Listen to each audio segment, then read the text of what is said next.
Hi friends, कैसे हैं आप लोग। फ्रेंड्स, आज के वीडियो में मैं आप लोगों को एक बहुत इंपॉर्टेंट चीज़ बताने जा रहा हूँ। देखिए, हम बात करने वाले हैं किसकी, हम बात करने वाले हैं पोलैंड में आपको अगर टीआरपी लेनी है तो कैसे ले सकते हैं। Poland temporary residence permit. बहुत ध्यान दीजिएगा फ्रेंड्स, मैं A to Z आपने वीडियो में भी देखा होगा, थंबनेल में मैंने पूरा बताया है। ये देखिए, वीडियो का शीर्षक ये है, how to apply for a temporary residence permit in Poland. आप देखिए यहाँ पे, ठीक है। ये जो मैं आपको दिखा रहा हूँ ये ऑफिशियल पोलैंड गवर्नमेंट की चेकलिस्ट है, ठीक है। मैं आपको सब कुछ दिखाऊंगा फ्रेंड्स। एक बार दिखा देता हूँ मैं क्या क्या दिखाने वाला हूँ, मतलब ट्रेलर, मूवी का ट्रेलर दिखा देता हूँ, ठीक है, ताकि आपको पता चलना चाहिए मूवी कितनी मज़ेदार होने वाली है, ठीक है। ये देखिए, ये आपका एप्लीकेशन फॉर्म है, यहाँ पे आप देख सकते हैं 12 पेज का एप्लीकेशन फॉर्म होता है, ठीक है फ्रेंड्स। ठीक है, 12 पेज का मैं आपको पूरा बताऊँगा फ्रेंड्स। अगर आपको स्टेप बाय स्टेप इन्फॉर्मेशन चाहिए तो ये वीडियो पक्का देखिएगा, इसके बाद आपको कहीं जाने की ज़रूरत नहीं है, ठीक है। अब देखिए फ्रेंड्स, सबसे पहले जानिए कि पोलैंड का टीआरपी आप कैसे ले सकते हैं सिंपल तरीके से। अगर आपने मेरे वीडियोस देखे होंगे, मैं हमेशा बोलता हूं कि टूरिस्ट वीज़ा लीजिए, टूरिस्ट वीज़ा लीजिए, टूरिस्ट वीज़ा लीजिए। 3 बार बोल दिया मैंने, ठीक है, वीडियोस में भी 3 बार बोला है। अब यहाँ से सबसे पहला जो स्टेप है, अगर आपको पोलैंड की टीआरपी चाहिए, आपको यहाँ से, आप जिस भी कंट्री में है, ठीक है, इंडिया या किसी भी कंट्री में है, तो आप यहाँ से टूरिस्ट वीज़ा लीजिए। टूरिस्ट वीज़ा लेके पोलैंड पहुँचिए। अब जब आपका टूरिस्ट वीज़ा आने वाला होता है, उस टाइम पे आपको अपना होमवर्क करना है। होमवर्क क्या करना है, लिस्ट ऑफ एम्प्लॉयर्स ढूंढने हैं, ठीक है। एक बार ढूंढ लिया आपने, उनको ईमेल करना है, ठीक है। अगर आपने ईमेल नहीं भी करनी है, लिस्ट ऑफ एम्प्लॉयर्स आपने ढूंढ लिए, ठीक है। लिस्ट ऑफ एम्प्लॉयर्स ढूंढने के बाद अपने प्रोफेशन के हिसाब से आपने एम्प्लॉय ढूंढ लिए, आप पोलैंड टूरिस्ट वीज़ा पे वहाँ पहुँचिए, ठीक है। अब पोलैंड टूरिस्ट वीज़ा में क्या क्या डॉक्यूमेंट्स होते हैं फ्रेंड्स, आप मेरा वीडियो देख सकते हैं। मैं वीडियो को लंबा नहीं करना चाहता कि क्या क्या डॉक्यूमेंट होते हैं। ये टीआरपी के ऊपर है, तो टीआरपी की बात करेंगे, ठीक है। आप पोलैंड पहुंच गए, वहाँ एम्प्लॉयर से मिलिए, ठीक है। और अगर एम्प्लॉयर ने आपको सेलेक्ट किया है तो आप अपना वहाँ से टूरिस्ट वीज़ा वर्क वीज़ा में कन्वर्ट करा सकते हैं, ठीक है। जब आपका टूरिस्ट वीज़ा वर्क वीज़ा में कन्वर्ट हो गया, ठीक है, कन्वर्ट होते ही आप अपने एम्प्लॉयर को ये बोल सकते हैं कि भाई मुझे वर्क वीज़ा की जगह मेरा आप टूरिस्ट वीज़ा टीआरपी में कन्वर्ट करा दीजिए। समझ गए फ्रेंड्स आप मैं क्या बोल रहा हूँ, ध्यान से सुनिएगा। टूरिस्ट वीज़ा टीआरपी में कन्वर्ट करा दीजिए। अगर एम्प्लॉयर ने आपको सेलेक्ट किया है तो वो उसको कन्वर्ट कर सकते हैं। इसका फ़ायदा क्या है, ध्यान से सुनिए। देखिए, टीआरपी एक बार आपकी अप्लाई हो गई, मतलब एक बार आपका ये एप्लीकेशन जो है, ये वाला जो एप्लीकेशन आपका अप्लाई हो गया एक बार पोलैंड में, पोलिश गवर्नमेंट में पहुंच गया, आप पोलैंड से आपको कोई निकाल नहीं सकता जब तक इसका टीआरपी का डिसीजन नहीं आता है। फिर से रिपीट कर रहा हूँ, एक बार आपने पोलैंड का टीआरपी अप्लाई कर दिया, मतलब आपने एप्लीकेशन जमा कर दिया अपना, ठीक है, उसके बाद तब तक आप पोलैंड में रह सकते हैं जब तक आपके टीआरपी का डिसीजन नहीं आता। समझ गया, मतलब आपका टूरिस्ट वीज़ा 40-45 दिन या 50 दिन, मैक्सिमम 90 दिन के लिए वैलिड होगा। लेकिन अगर उसी बीच में आपने एम्प्लॉयर से सेटिंग करके आपने अगर अप्लाई कर दिया टीआरपी के लिए, तो आप पोलैंड में तब तक रह सकते हैं जब तक टीआरपी का डिसीजन नहीं आता। और टीआरपी का डिसीजन आने में कम से कम 10-11 महीने, एक साल तो लगता ही है। उस एक साल में आप देखिए क्या क्या कर सकते हैं। आप अपने एम्प्लॉयर के थ्रू काम कर सकते हैं, एम्प्लॉयर के पास, ठीक है। और क्योंकि आपको एम्प्लॉयर ने सेलेक्ट किया, एम्प्लॉयर आपको पूरा सपोर्ट करेगा, ठीक है।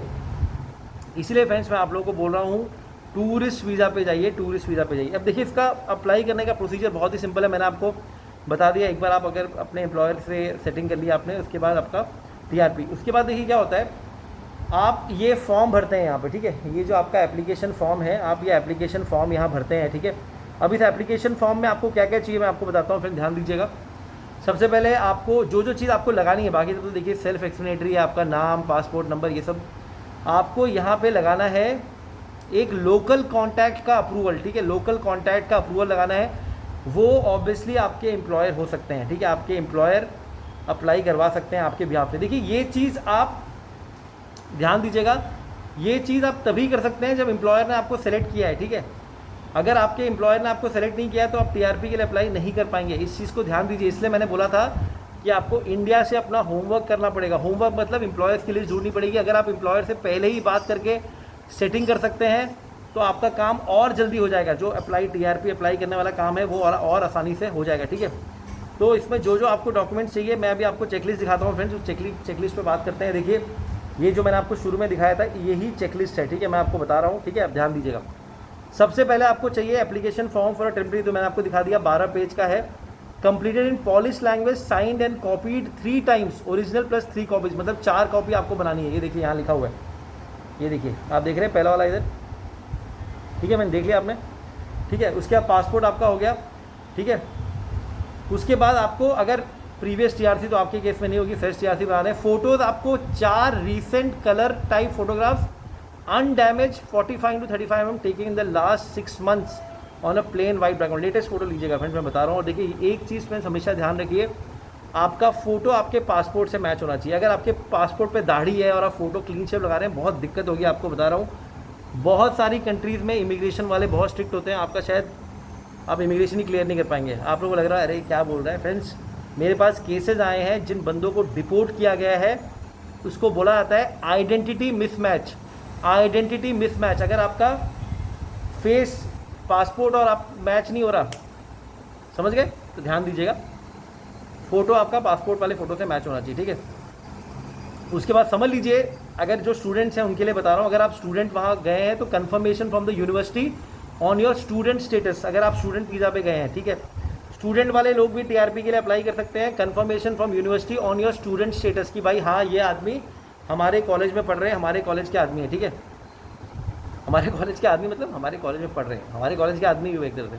Accommodation cost, proof of monthly accommodation cost, example statement of cost from the dormitory room flat rental agreement, मतलब आप पोलैंड में कहाँ पे रह रहे हैं वो आप दिखा सकते हैं। देखिए फ्रेंड्स, इसीलिए मैं बोल रहा हूँ एम्प्लॉयर से आपकी सेटिंग कितनी ज़रूरी है, क्योंकि एम्प्लॉयर अगर आपको सेलेक्ट कर लेता है तो ये जो एकोमोडेशन कॉस्ट वाला कॉलम है, ये देखिए यहाँ पे, ये आपको एम्प्लॉयर अपने लेटर हेड पे लिख के दे सकता है कि भाई इनका रहना खाना पीना सब मैंने कवर किया है। एक बार एम्प्लॉयर आपको रहना खाना पीना एक बार ऑफिशियली बना के दे देता है, आपको बैंक स्टेटमेंट लगाने की ज़रूरत भी नहीं है, ठीक है। इंश्योरेंस, अगर आप कभी कभी बहुत सारे एम्प्लॉयर इंश्योरेंस भी दे देते हैं तो इंश्योरेंस भी लगाने की ज़रूरत नहीं, इस चीज़ को ध्यान दीजिएगा। इसलिए बोल रहा हूँ एम्प्लॉयर से सेटिंग बहुत ज़रूरी है, ठीक है। ये आपका हो गया, ठीक है। अब देखिए नेक्स्ट स्टेप क्या है उसके, इसलिए मैं बोल रहा था, देखिए नेक्स्ट स्टेप क्या है यहाँ पे, फाइनेंशियल रिसोर्सेज। ये देखिए अकोमोडेशन कॉस्ट, फाइनेंशियल रिसोर्सेज। तो अगर आपका एम्प्लॉयर आपको सपोर्ट कर रहा है तो आपको बैंक स्टेटमेंट लगाने की जरूरत नहीं है। एक बार ध्यान दीजिएगा, समझ लीजिए जिनका एम्प्लॉयर सपोर्ट नहीं कर रहा है वो बोल रहा है नहीं भाई मैं सिर्फ टीआरपी हेल्प करने में मदद करूँगा, डॉक्यूमेंट ही दूंगा, तो आपको क्या करना है, आपको बैंक स्टेटमेंट लगानी है। Evidence of having sufficient funds to cover cost of living for 15 months.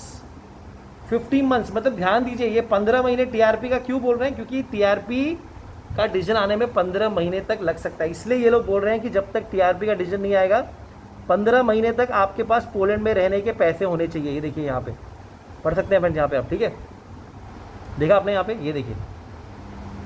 तो एक तरह से गवर्नमेंट आपको ये बोल रही है कि भाई जब तक टीआरपी का डिसीजन नहीं आएगा तब तक आपके पास अपने आप को सपोर्ट करने के लिए पैसे होने चाहिए। पैसे कितने होने चाहिए खुद देख लीजिए फ्रेंड्स, आप कन्वर्ट कर लीजिएगा। ये देखिए यहाँ पे ये होना चाहिए फ्रेंड्स, ध्यान दीजिए, मैं आपको ऑफिशियल गवर्नमेंट की साइड से बता रहा हूँ।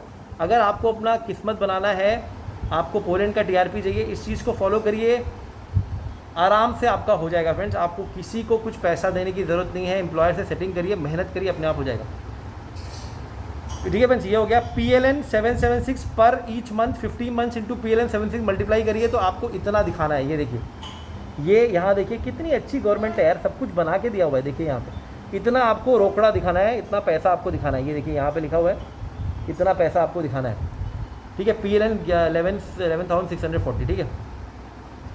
Accommodation amount from 0.7 about 15 months, tuition अगर आप स्टूडेंट है तो, ठीक है। और आपका अब आप उसको कैसे दिखा सकते हैं, the above can be evidence by the means of traveller cheque, credit card with the bank statement confirming the card. मतलब सोचिए इतनी इसको सुविधा दे दिया है कि आप क्रेडिट कार्ड भी दिखा सकते हैं। अगर आपके क्रेडिट कार्ड की लिमिट 8 लाख 9 लाख है तो बल्ले बल्ले आपका इसमें आ रहा है statement confirming position of funds in your bank account, आप बैंक स्टेटमेंट लगा सकते हैं।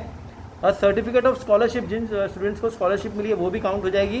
प्रूफ ऑफ एम्प्लॉयमेंट अर्निंग्स, देखिए प्रूफ और एम्प्लॉयमेंट अर्निंग्स, मैंने आपको क्या बताया था, अगर आपके एम्प्लॉयर से आपकी सेटिंग हो गई है तो ये देखिए समझ गए, एक बार आपका वर्क परमिट एम्प्लॉयर ने दे दिया, आप टीआरपी के लिए अप्लाई कर सकते हैं, ठीक है friends. Any bank documents refer to above must be confirm with a stamp and signature of an authorised bank employ and issue no letter than 1 month before submitting the application. समझ गए आप friends, मतलब एकदम latest होना चाहिए। मतलब समझ लीजिए एप्लीकेशन आप आज सबमिट कर रहे हैं तो 1 महीने पुराना नहीं होना चाहिए। लेकिन फ्रेंड्स मैं आपको बोलूँगा लेटेस्ट लगाइएगा। समझ लीजिए आप एप्लीकेशन मंडे को सबमिट करने जा रहे हैं तो आप फ्राइडे तक का ले लीजिएगा, क्योंकि सैटरडे संडे बैंक्स बंद होते हैं, ठीक है। तो ये पक्का लीजिएगा, ठीक है friends. If any of the above documents is not in Polish language, you must submit its translation into Polish language made by a Polish sworn translator। आराम से मिल जाते हैं फ्रेंड्स। अगर आप लोगों को नहीं मिला मेरे पास आइएगा, मैं आपको बहुत सारे पॉलिश ट्रांसलेटर का दे दूंगा, इंडिया में भी दे दूंगा, पोलैंड में भी दे दूंगा। आप आराम से इसको कन्वर्ट करा सकते हैं, ट्रांसलेट करा सकते हैं। हेल्थ इंश्योरेंस मैंने आपको बताया था, अगर आपका एम्प्लॉयर आपको ये लिख के देता है रहना खाना पीना और इंश्योरेंस मैं दे रहा हूँ, आपको हेल्थ इंश्योरेंस लगाने की जरूरत नहीं है। लेकिन अगर नहीं देता है तो सुनिए इसको, documents confirming having a valid health insurance और coverage by the insurer of the cost of treatment in Poland, ठीक है। इसको भी आपको अगर डॉक्यूमेंट समझ लीजिए इंग्लिश में आपको पोलैंड में कन्वर्ट कराना पड़ेगा। आप देखिए फ्रेंड्स, अगर आप ऑलरेडी पोलैंड में, मैं आपसे रिक्वेस्ट करूंगा पोलैंड की किसी अच्छी कंपनी से आप ट्रैवल इंश्योरेंस हेल्थ इंश्योरेंस ले लीजिएगा, आप ही को फायदा होगा, ठीक है। और आपकी एप्लीकेशन फ़ी ध्यान दीजिए, इसके बाद एप्लीकेशन फ़ी कितनी आती है, PLN 340, ये देखिए यहाँ पे लिखा हुआ है, ये आपकी एप्लीकेशन फ़ी है, ठीक है। मैं समझ गया आप, ये आपकी एप्लीकेशन फ़ी है, देख लीजिए आप। और कौन से बैंक में आपको देना है, बैंक का ये देखिए, बैंक का एड्रेस भी यहाँ दिया हुआ है। इस बैंक में आपको ये रोकड़ा डालना है, देखिए इस बैंक में डालना है, ठीक है फ्रेंड्स, समझ गए आप, ठीक है। ये देखिए इधर लिखा है एप्लीकेशन फ़ी, इस बैंक में आपको डालना है, ठीक है। अब देखिए, अब जो एप्लीकेंट्स अंडर 18 ईयर से वेज हैं, your parents must be present, आपके पेरेंट्स ऑब्वियसली लीगल गार्डियन आपके प्रेजेंट होने चाहिए। और you must submit original proxy indicating a legal representative, आप किसी को ऑथोराइज कर सकते हैं, अगर पेरेंट्स नहीं कोई और लीगल जो आपका रिप्रेजेंटेटिव है वो जाके कर सकता है, ठीक है फ्रेंड्स। अब आपने देखिए अपनी फीस सबमिट कर दी। और the first residence card can be issued for a maximum of 15 months, मतलब जो आपका पहला इशू होगा वो 15 महीने तक का TRP इशू होगा। सोचिए फ्रेंड्स, 15 महीने तक का TRP आपको मिल सकता है, फर्स्ट वाला जो इशू होगा, ठीक है। Another card may be issued for longer periods even until the end of your studies on condition, ये स्टूडेंट्स के लिए है, the sufficient fund for accommodation, maintenance and tuition, और ठीक है ये हो गया। अब देखिए द प्रोसीजर कितना टाइम लगता है, ध्यान दीजिए फ्रेंड्स, ये देखिए द प्रोसीजर टेक्स 10 मंथ्स और अबव। ये देखिए, मतलब मैंने आपको वीडियो के शुरू में बताया था कि 10 महीने, एक बार ये शुरू हो गया, ठीक है, आप तब तक रह सकते हैं। देखिए क्या है, when you submit your stay permit application to regional office, your stay in Poland is considered legal until the procedure is over. You may not however leave Poland and if you leave you have to obtain a visa to come back. मतलब आप Poland छोड़ नहीं सकते, लेकिन देखिए छोड़ना किसको, अगर छोड़ना ही था तो जा क्यों रहे हैं भाई। ये देखिए यहाँ लिखा हुआ है, इसको पढ़िए फ्रेंड्स, ये जो दूसरा वाला पैराग्राफ है क्या लिखा है, ये देखिए यहाँ पे मैंने आपको वीडियो के शुरू में बताया था कि आप एक बार अप्लाई कर देते हैं तो आपको छोड़ने की जरूरत नहीं है, ठीक है। Your application will always verified with border guard, ठीक है। During the procedure statement fingerprints will be taken, आपका बायोमेट्रिक्स होगा, ठीक है फ्रेंड्स। बाकी देखिए फ्रेंड्स, ये बाकी मैं चीज़ें कवर नहीं करूँगा, ये इतनी इंपॉर्टेंट नहीं है, मैं वीडियो ज़्यादा लंबा करना ही चाहता, ठीक है फ्रेंड्स। अब देखिए, अगर फ्रेंड्स आपको डाउट हो रहा है कि इसको कैसे करना है, अगर आप समझ नहीं पा रहे, वैसे मैंने सब कुछ क्लियर कर दिया है, इसके बाद भी आपको लग रहा है कि भाई नहीं यार ये आदमी समझा नहीं पा रहा, तो ये देखिए ये यहाँ पे ईमेल आईडी है, इस ईमेल आईडी पे आपको जो भी डाउट है पूछ डालिए, ठीक है। वैसे आपका भाई भी आपका डाउट क्लियर कर देगा, लेकिन अगर आपको लग रहा है तो इस ईमेल आईडी पे आप भेज के अपने सारे TRP के डाउट्स क्लियर कर सकते हैं, ठीक है फ्रेंड्स। तो फ्रेंड देखिए, ये था पोलैंड का TRP, इसको करिए अप्लाई फ्रेंड्स, बता रहा हूँ बहुत ही कम पैसे में हो जाएगा। पोलैंड का टूरिस्ट वीज़ा अगर आप मेरे से फाइल बनवाते हैं 30-35 हज़ार में आपकी बढ़िया फाइल बना के आपके घर में भेजेंगे। फाइल आपके घर पे आएगी, आपको सिर्फ बैंक स्टेटमेंट लगाना है, बैंक का साइन किया हुआ हर पेज पे पिछले 6 महीने का। उसके बाद आपको अपनी इनकम टैक्स रिटर्न, अगर वो नहीं है तो प्रॉपर्टी के पेपर, सिर्फ 2 चीज़ आपको लगानी है, बाकी सब हम लोग फाइल में डाल के देते हैं। सब कुछ आपका भरा हुआ एप्लीकेशन फॉर्म, आपका VFS अपॉइंटमेंट, आपका cover letter, request letter, tourist attraction passes, ठीक है, आपकी ट्रैवल मेडिकल इंश्योरेंस, आपकी फ़्लाइट टिकट आइटनरी, आपकी होटल कन्फर्म होटल बुकिंग लगाते हैं, कन्फर्म होटल बुकिंग। तो अगर आपको हमसे फाइल बनवानी है, हमसे फाइल बनवाइए फ्रेंड्स, लेकिन अप्लाई पक्का करिए फ्रेंड्स। अगर आप यूरोप जाना चाहते हैं, पोलैंड जाना चाहते हैं, TRP के लिए अप्लाई करिए, एम्प्लॉयर से सेटिंग करिए, देखिए आपकी लाइफ कैसे बदलती है। Take care, God bless and अपना एजेंट खुद बनिए।